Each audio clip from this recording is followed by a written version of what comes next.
여러분은 축구 좋아하시나요? 여러분들 어렸을 때는 축구 되게 많이들 한 번쯤은 해보셨겠죠? 축구는 아주 대중적인 스포츠 중에 하나죠. 뭐 배트, 글러브, 적당한 거리의 베이스 등등 되게 많은 것들이 필요한 야구와는 달리 그냥 공 하나 있고 골대 그냥 2개만 정해 놓으면 아이고 어른이고 신나게 뛰어다닐 수 있는 축구는 쉽게 접할 수 있는 스포츠이면서 자기가 좋아하는 팀을 응원하면서 사람들과 공감대를 나누면서 열광할 수 있는 스포츠죠. 더군다나 이렇게 공 한 번 깡 치고 숨 죽이면서 공이 홈런일까 아웃일까를 조마조마하면서 지켜보는 그런 운동과는 달리 선수들이 직접 몸으로 부딪히면서 뛰는 스포츠이기 때문에 사소한 터치 하나에도 예민해지기 쉬운 스포츠죠. 자, 그런데 이러한 예민한 축구팀이 국가별로 이루어진다면 어떨까? 해서 월드컵이 열리게 됩니다. 1930년 남미 우루과이에서 제1회 월드컵이 개최됩니다. 그리고 3회 월드컵까지 계속 개최가 되었다가 2차 세계대전 때문에 12년간 중단이 되었어요. 이후에 전쟁이 종식되면서 1950년부터 다시 4회 월드컵이 개최되었고 지금까지 4년에 한 번씩 개최가 되고 있습니다.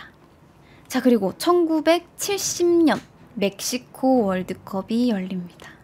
자, 때는 1969년 1년 뒤에 있을 월드컵을 위해서 중미 예선전이 열렸고 홈팀 멕시코를 제외하고 북중미 카리브해 지역에 배선된 본선 티켓은 딱 한 장. 이 한 장의 티켓을 얻기 위해서 엘살바도르와 온두라스가 각각의 상대방 홈 구장에서 한 번씩 대결하는 홈 앤 어웨이 경기를 갖게 됩니다. 이 온두라스와 엘살바도르는 둘 다 멕시코에 속한 채 스페인에서 독립한 데다 역사도 같고 인종도 비슷하고 스페인 말을 쓰는 게다가 바로 옆에 붙어있는 국가였기 때문에 그러면 뭐 말이 국가지 이 정도면 큰 도시 같은 개념 아니야? 라고 생각할 수 있겠지만 이 두 나라 사이가 상당히 좋지 않습니다. 독립할 때부터 국경 분쟁이 있었던 데다가 두 나라 모두 커피와 바나나 등 같은 플랜테이션을 중심으로 하는 농업 경제였어요. 1960년 이후 엘살바도르는 중미 공동시장에서 수지 균형을 맞추고 있었는데 온두라스는 중미 지역 외에서는 괜찮았는데 중미 지역 내에서는 무역 수지가 악화되고 있는 상황이라서 중미 공동시장 체계에서 엘살바도르의 발전만 돕고 있는 게 아니냐라면서 반발합니다. 그리고 여러분들 지도를 보면 아시겠지만 온두라스 땅이 엘살바도르보다 약 5배 정도 넓어요.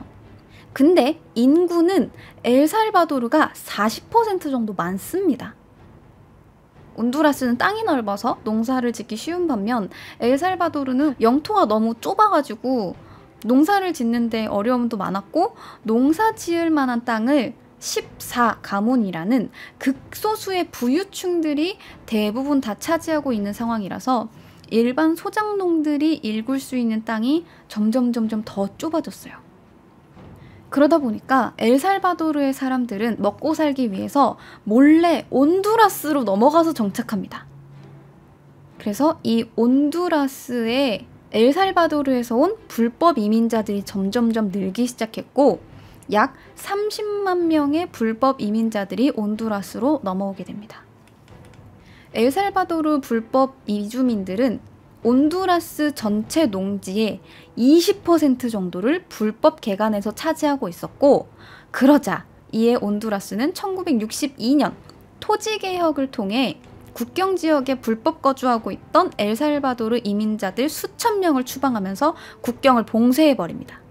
가뜩이나 사이도 안 좋은데 불법 이민자 문제까지 불거지니까 양국의 신경이 매우 날카로워져 있었는데 거기다가 마침 1970년 제9회 멕시코 월드컵 출전권 딱 한 장을 두고 경쟁하는 처지가 되니까 이거는 거의 한일전이에요.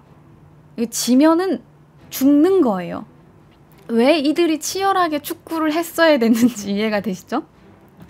자, 그리고 대망의 1969년 6월 6일 1차 예선전이 온두라스의 수도 테구시갈파에서 열렸는데 이때 온두라스 측에서 어떻게든 이겨야겠다라는 생각에 무리수를 던지게 됩니다. 엘살바도르 대표팀의 숙소 근처에서 온두라스 측 응원단이 밤새도록 축제를 열면서 선수들을 못 자게 해. 막 잘만 하면 막 부부젤라 막 이런 거 불어대고 막 잘만 하면 막 소리 지르고 막 폭죽 터지고 막 여기저기서 막 난리가 나는 거야. 술 마시고 노래 부르고 막. 그래서 이 선수들이 잠을 자지 못한 채로 경기에 임하게 되었고 온두라스는 피곤에 쩔어있던 엘살바도르 팀을 상대로 1대 0으로 승리하게 됩니다.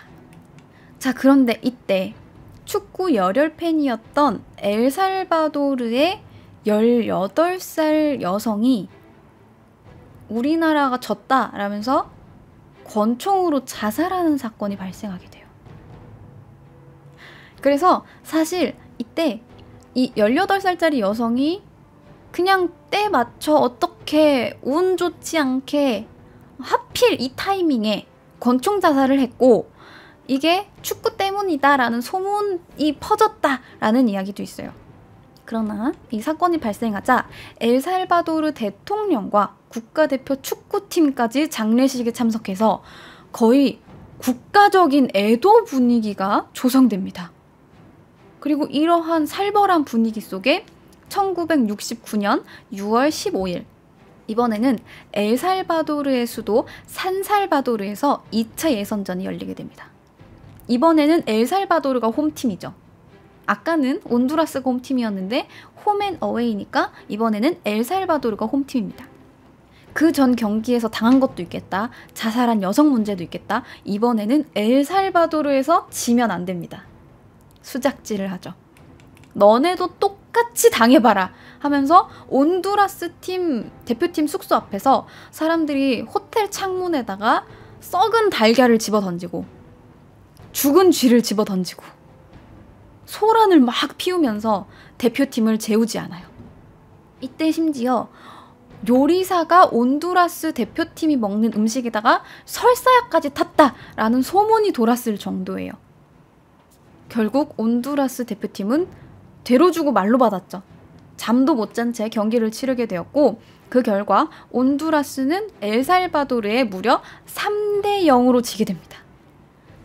자, 그런데 이 경기 도중에 온두라스 중계팀에서 엘살바도르인들에게 죽음을, 엘살바도르의 신의 저주를 이라면서 지금 중계팀이라면 상상도 할 수 없는 아주 감정적인 말들을 뱉었고 이 경기가 끝나자 양국 응원단이 장외 난투극을 벌이게 됩니다. 이 과정에서 온두라스 원정 응원단이 엘살바도르인들에게 집단 폭행을 당한 채 이 엘살바도르 국경 밖으로 추방이 되었고 이때 2명이 사망합니다. 그런데 이러한 소식을 접한 후 격분한 온두라스에서는 엘살바도르 이주민들에 대한 폭력과 방화, 약탈 등으로 보복 범죄를 저지른 거예요. 그래서 이때 수십 명이 살해당하고 폭동이 일어나게 됩니다. 이러한 막장 경기의 결과 1차는 온두라스가, 2차는 엘살바도르가 이기면서 한 번씩 이겨서 무승부가 됐어요. 근데 이때는 지금처럼 뭐 플레이오프의 골득실, 원정 다득점 같은 되게 디테일한 개념이 없었고 되게 사소한 거에 예민할 타이밍이었는데 이때에 서로 비겁한 방법을 써서 무승부가 됐으니까 이번에는 3차 예선전을 벌이는데 3차 예선전은 6월 27일 제3국이었던 멕시코 아스테카 스타디움에서 열리게 됩니다.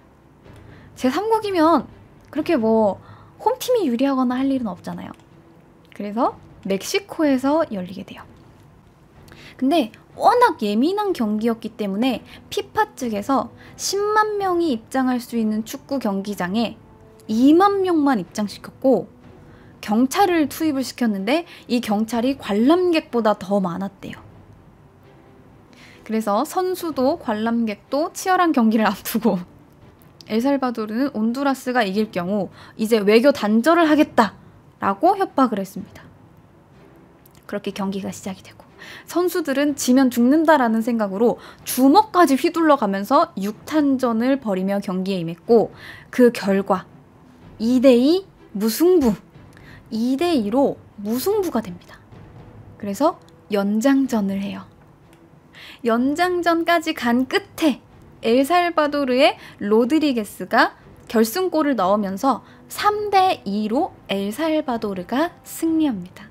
자, 이렇게 엘살바도르가 승리하자 이번에는 온두라스 측에서 국교를 단교하겠다라고 선언을 했고 이에 엘살바도르는 기다렸다는 듯이 7월 14일 온두라스를 침공하게 됩니다. 그 전부터 쌓여 있었던 감정들, 뭐 국가 간의 문제, 이민자들 간의 문제, 뭐 경제 문제 이런 것들이 쌓여 있었고 그러한 감정이 축구 때문에 터져버린 거예요. 그렇게 전쟁이 시작됩니다. 엘살바도르 공군은 테구시갈파의 톤콘틴 공항을 폭파하며 온두라스 공군의 병력 80%를 무력화시켰고 보병 12,000여 명을 동원해서 온두라스로 연결되는 도로를 통해 진격합니다. 그래서 도로도 막아버려요. 온두라스는 이에 대처하려고 했으나 워낙 기습적이었던 데다가 다음 날인 7월 15일에는 엘살바도르에서 소도시들을 점령했어요. 그러면서 점점 수도였던 테구시갈파까지 접근해오자 온두라스군은 급하게 후퇴했으나 다음날 반격을 시도합니다. 큰 성과는 거두지 못했으나 온두라스 비행편대가 낙하산을 투입을 해가지고 엘살바도르 공군기지와 원유시설 등을 타격하고 보급로를 끊는 데 성공했어요. 자, 근데 축구하던 나라에서 갑자기 전쟁을 시작하니까 미국이 주도하던 남북아메리카 공동협력체인 미주기구에서 개입을 하게 됩니다. 그래서 중재에 나서요. 너네 도대체 왜 싸우는 거야? 축구하다가 이렇게 싸울 일이야? 왜 싸워? 그만 좀 싸워. 왜 그래 너네? 왜 싸워? 당황한 거야. 엄청 당황한 거야. 이 두 나라가 독립할 때 미국이 개입했었거든요. 그래서 미국이 여기 연관이 되어 있었기 때문에 미국 측에서는 얘네들이 싸우면 뭐 별로 좋을 게 없어요. 그래서 미국 측에서 중재에 나섭니다. 정확하게 미주기구에서. 그러나 엘살바도르 측에서 이를 받아들이지 않습니다.